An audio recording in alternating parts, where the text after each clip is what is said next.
Thanks for remaining with us. For a while now, the federal government has continued to argue that the nation's debts are low compared to the nation's GDP, that's the gross domestic product. But analysts who have kept a close watch on the country's borrowing say this assertion is not reason enough for unguarded and impulsive piling up of debt.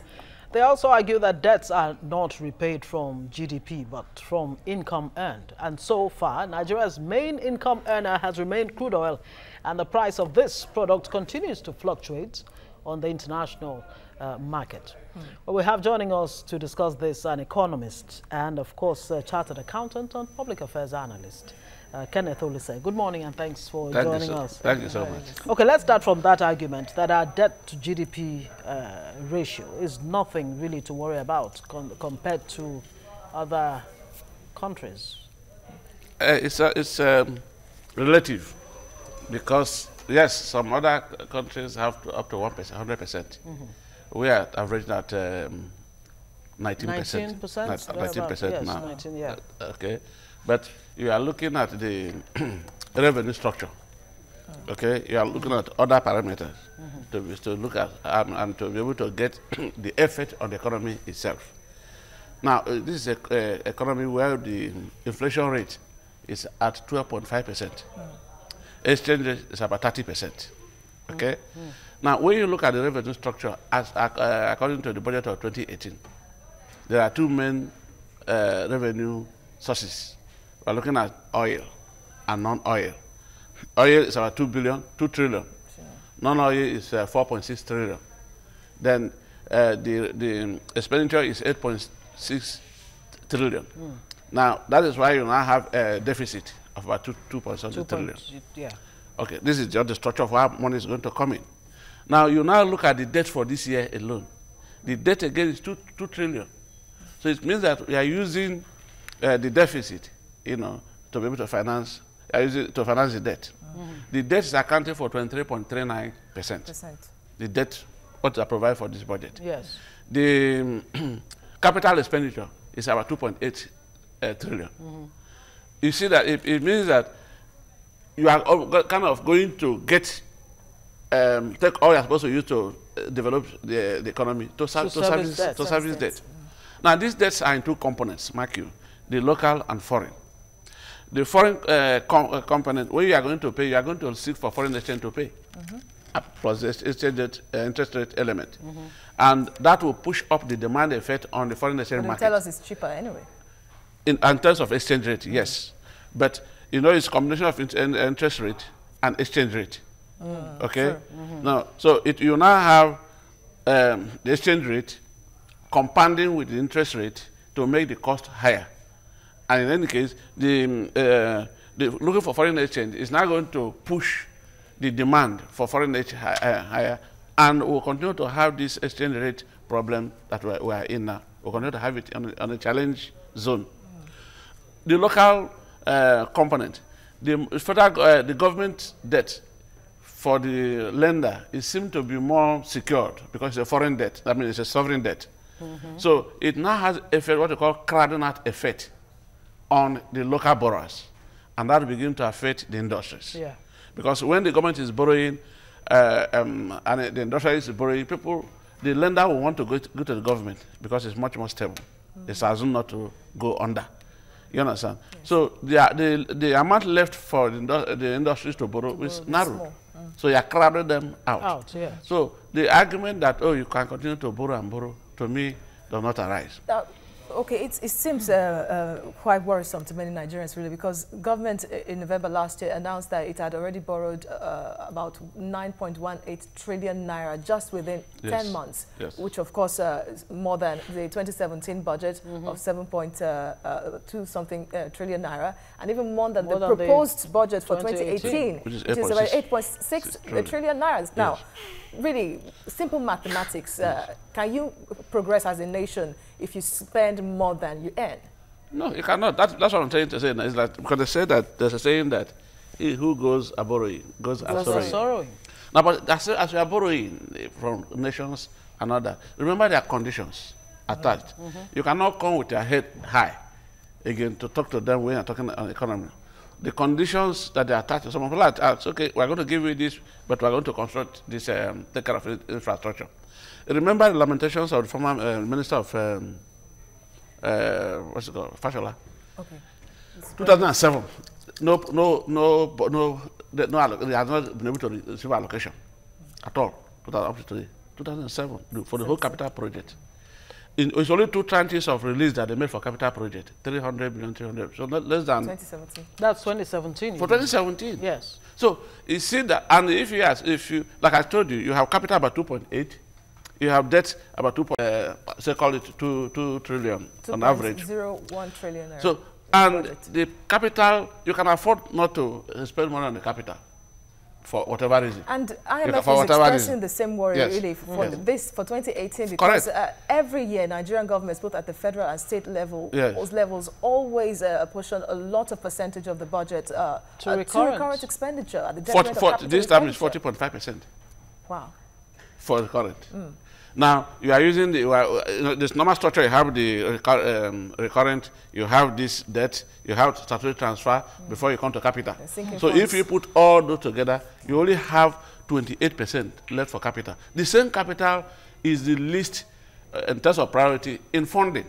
Because of course, the must pay salary, you must repay the debt, you have to do the statutory transfer, as the name implies. You must transfer. So the whipping baby now is always this capital. And that is why you cannot see any capital project going on anywhere. And it's this capital project that will account for the development of the nation, not the amount of money we earn. Yes, it's okay. If we and even at that, you see that people are still being owed salaries across the board. True. You understand? So you begin to ask yourself, this borrowing, this money you are borrowing, where did they go to? It's a very good question that I would want to ask. Do we even have examples of countries, especially African countries, that have done well from borrowing? Is there any African economy that borrowing has, really solved their problem and they've come out saying, hooray? I can hardly think of any. One, because of how we manage, such debts. Two, because of how it is conceived. And Africa is like a gist continent. You understand? The more effort people make to salvage it, the more things go south. And that is why we begin to have this kind of insults. People are saying no manner of things to use to describe Africa. You may patriotically quarrel against it, but they are real. Things are not working. Nobody is ever proud to be an African. Of course, you're referring to Donald Trump's slur. You say so. He would not want to repeat it. He will not repeat it, but he has said so. Yes, really. Now, would you say it's because most usually money is borrowed and not expended on capital projects, which can generate funds for the government, not just in Nigeria, across the continent, really? Because she just asked the question, you asked the same question. Where are these monies going to? That's what I'm saying.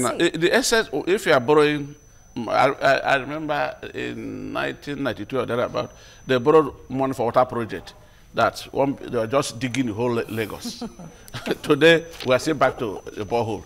Now, sometimes you see that it's okay, they are going to borrow for, in fact, it becomes painful if the borrowing is for consumption. You understand?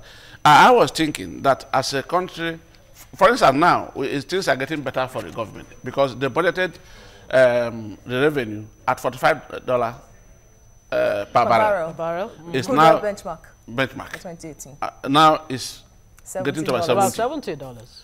Now, but what you have about even that is under threat now with the NDA threatening to carry out but they still have a wide margin before they can get from 70 to 45. It's enough safety margin. But it's like the common village trader. When you go to the market, any day he loses, the whole village will hear that market was bad, they will lost. When they are making money, you enter a house, you will close the door and keep quiet. Nigeria has been making money over and above the bench price. Nobody's talking about it. True. The day dollar will now go to $42. Or you go to $42, that's the whole nation. It's sliding into recession. We'll all be screaming. So where is this difference going? Now nobody's talking, and there's nothing to signify or signpost. Now that the economy is doing is it the population really that is making the efforts, perceived efforts anyway, not almost inconsequential? Really? No, it's not. I mean, government is not supposed to feed everybody individually. The government is also provide the enabling environment so that people can feed themselves. All right. Yes, definitely, population can be a threat, but it's not direct. Has no direct impact on the figures that we are posting. They are just managing to see where we can show. Okay, there's no more recession.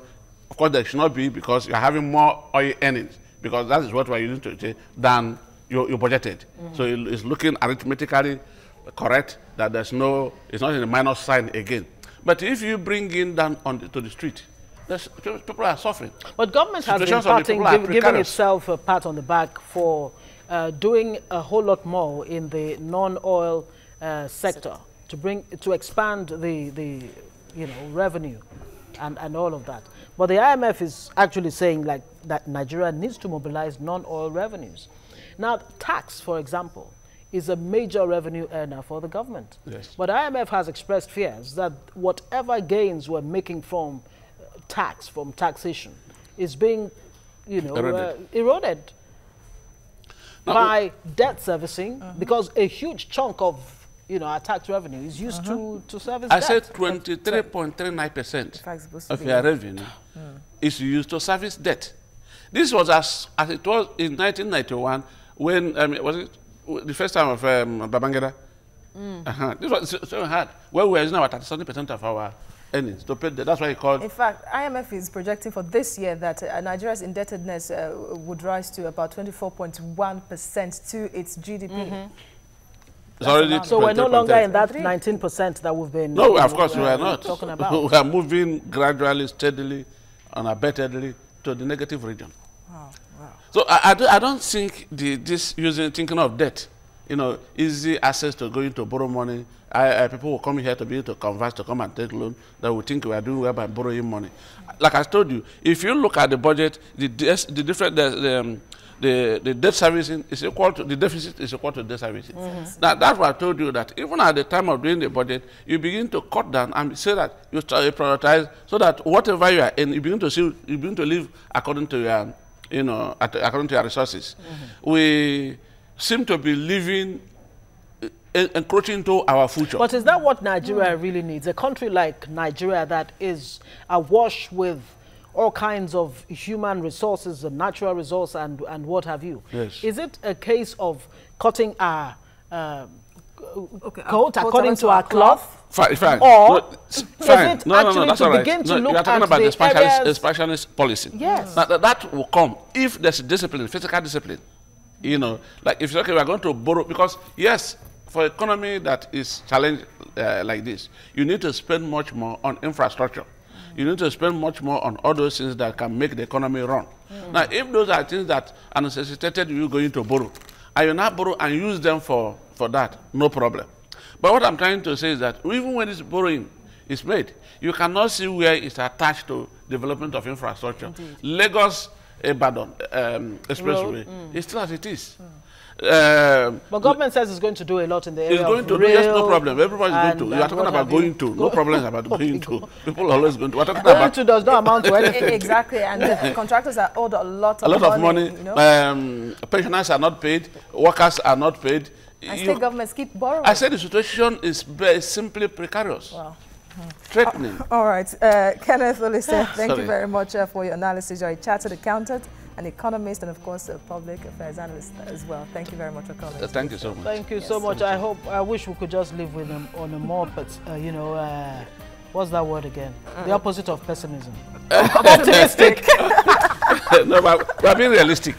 Okay. We're talking about realism. Realism. Realism Thank now. you very much.